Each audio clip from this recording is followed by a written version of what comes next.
Russia said yesterday, Holly, as you know, that it plans to hold these military drills, including practice for using tactical nuclear weapons. What is the strategy behind this?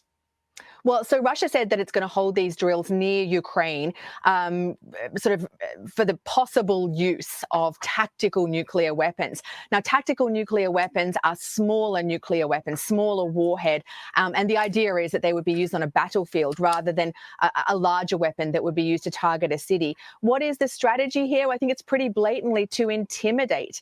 It's meant as a warning. It's not Russia's first attempt to do that. What is the intent? Well, presumably it's to pressure the West into dialing down its support for Ukraine, or even to pressure Ukraine into a compromise. And a compromise presumably would mean giving up some of Ukraine's territory. Up until now, the pretty consistent answer to that from the West has been that any kind of compromise would be unacceptable and would set a dangerous precedent for dictators or wannabe dictators around the world. All right, Holly, thank you very much. Oh, Jesus Christ. I told you guys, there's so many segments just like this. I had to choose one. I'm like, man, which one I'm going to go with? There's just one of many, my friends. I don't want you to think this was uniquely unhinged. This was on every single channel, the same exact talking point to the T on every channel. But go ahead, Zoya. I pass it to you. I'm interested in hearing your rebuke of this. What is America's intent with holding military exercises right on Russia's border in coordination with its Western allies? What is America's intent? Because believe me, on Russian televisions, that's what's playing. And the Russian population knows exactly who the bully is. They know what the West is. They know what the West does. These people lived through the collapse of their country, the Soviet Union, after which all of these conflicts magically appeared as the NGOs poured into these countries and started selling color revolutions. We saw it happen in Georgia. We see it happening now in Kazakhstan. And that's exactly what the fate of Ukraine was. Ukraine was never a sovereign country. Ukraine means at the edge of, edgeland. It was the edgeland. It was a buffer zone. It was populated by ethnic Russians, and it was only a sovereign country since 1991. And it stopped being a sovereign country in 2014 with Maidan, with that color revolution, where snipers were slaughtering innocent civilians gathered at a peaceful protest. And then we had a transition of power to a CIA puppet. And the CIA puppets do what they're meant to do, what we've seen them do in countless coups in other countries. Just look at Latin America, Nicaragua, Venezuela for a more recent example with what America was trying to do to Maduro. Russia has not couped any governments. Russia has a tiny, 20 military bases for the largest country on earth, while America has over 900 now. We used to say 800, now it's over 900.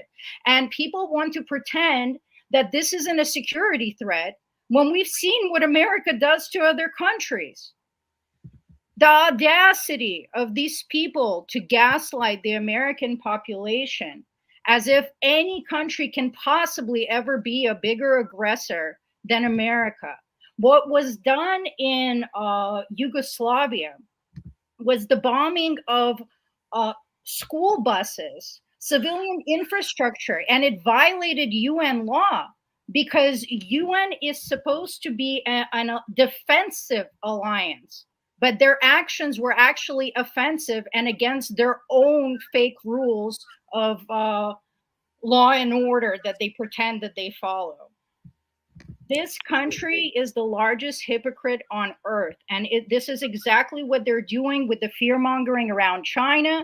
I mean, it's comical at this point. All of those Economist covers and other articles of how China is achieving incredible progress, and they always end with "at what cost?" or "how dare China be producing energy efficient vehicles that are really cheap." I mean, they are an incredible competitor with their manufacturing capacity, and Russia has the raw materials. Between Saudi Arabia and Russia and the other BRICS members, they're going to control a majority of the oil reserves. That's what this is really about. This is about Russian troops right now escorting American troops out of Niger. That's what this is about.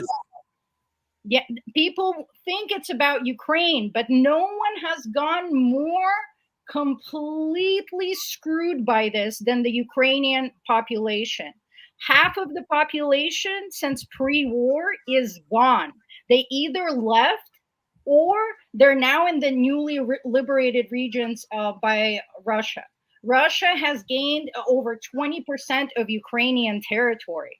Russia's losses, while those statistics might be accurate, that it's 100,000 people, they conveniently leave out that it's been hundreds of thousands of Ukrainians who are dead and hundreds of thousands more that are missing. An entire generation of males is decimated. And just like you pointed out earlier, Nick, you know, there's going to be all of these orphans. There's going to be all of these families that have lost fathers and sons and brothers. And we are seeing incredible corruption there. Now, these criminal entities invested a lot of money in this little project they call Ukraine.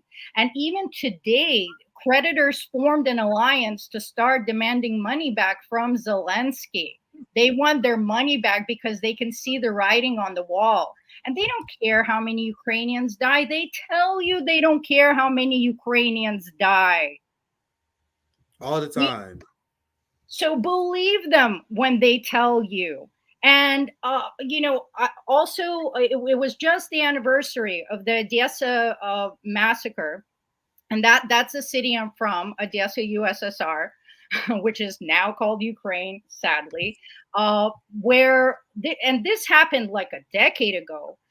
Azov neo-Nazis came to the city where people were just peacefully existing, pregnant women, children, and they started stabbing them and locked them in a building, the trade union building, set it on fire, and those who were jumping to their death out of the building, they would beat and stab to death. And this is all on video. You don't have to believe me. Go look it up. Go look it up on YouTube. These kind of atrocities is exactly what changed the ethnic Russian-speaking population's mind, who, by the way, elected Zelensky on a Peace with Russia platform, to start opposing their government and ask Russia to bring them back into the territory. That's why every time there's an election held in any of these territories, whether they want to rejoin Russia, Russia always wins by staggering numbers. And when they come into these towns, the first thing they start doing is rebuilding. And these people will appreciate that. And Putin has always said, these are our brothers and sisters. This is a war with the West. And in the end, we're going to have peace in the region and remind everybody of our historical ties. That's why he's been going slowly. It's not, they always frame it like he attempted to take over Ukraine and lost. But no, he knows these are our brethren. There are so many intermarriages between Ukrainians and Russians. I mean, Ukrainian is really this artificial identity. And these people forgot, they got brainwashed by American Western propaganda, and they really thought that something good is going to happen, that they're going to get all of this aid and all of this benefits, and they've just been abandoned and left in poverty and for decades, whoever's left and whatever is left of Ukraine is going to that point, Zoya, there was Banderite Azov Nazis who was openly bragging about how the West is funding their conquest. So, and then these same Azov Nazis, as you mentioned earlier in your fantastic spill, and I'll pass it right back to you, they was targeting and they was violently assaulting and purging these ethnic Russians in Ukraine who didn't bow down to Western pressures. But anyway, so go ahead. I want you to finish your thought. If you can pull up the last screenshot that I sent you on Twitter. So this is something that maybe a lot of people don't know. It's not as, I mean, it's not covered at all in Western news. So unless you guys are on Telegram or watching international news, you wouldn't hear about this. So the last picture I sent you, Is it this one? Not that one. Right after that, you see Poroshenko. That's the former president of Ukraine, and and the last one right after him. That's Zelensky.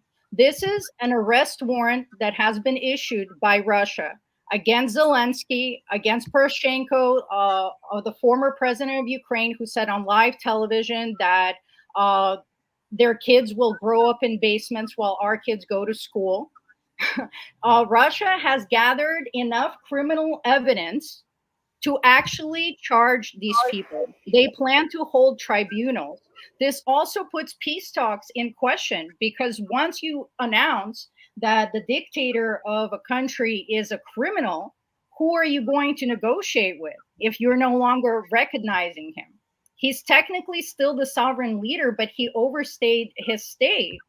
They no longer hold elections in Ukraine. So he's past his terms. So at this point, even negotiations are up for question, and Russia doesn't have an incentive to negotiate anymore. Too many red lines have been crossed, too much has been invested, and they know if they back off, then the West can just rebuild like they did during the Minsk agreements and come back. These tunnels that the Ukrainians are using in this SMO, they were being built for a decade. These kind of tunnel networks are not built in a year during the SMO.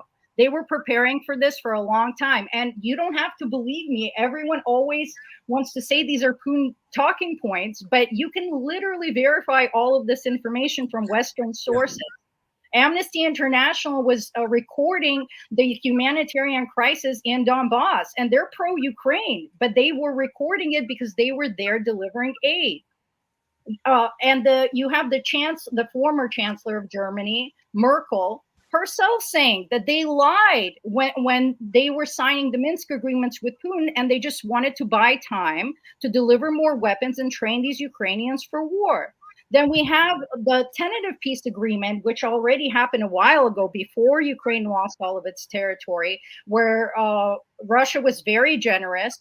Turkey was a guarantor, and it was almost signed. And you have people in Zelensky's own cabinet saying that they were all on board. And then Boris Johnson paid a visit to Ukraine, and that's it. Communication lines were cut, and the peace agreement was sabotaged. Russia made every attempt, and it's been using kid gloves. But right now, it's coming in to finish the job. And you have seen the situation on the front lines majorly shift. It's become far more aggressive, and they're gaining territory at a much bigger pace. So Russia has won this war. It's just a technicality at this point. And if people don't consult international sources, they will never know the truth.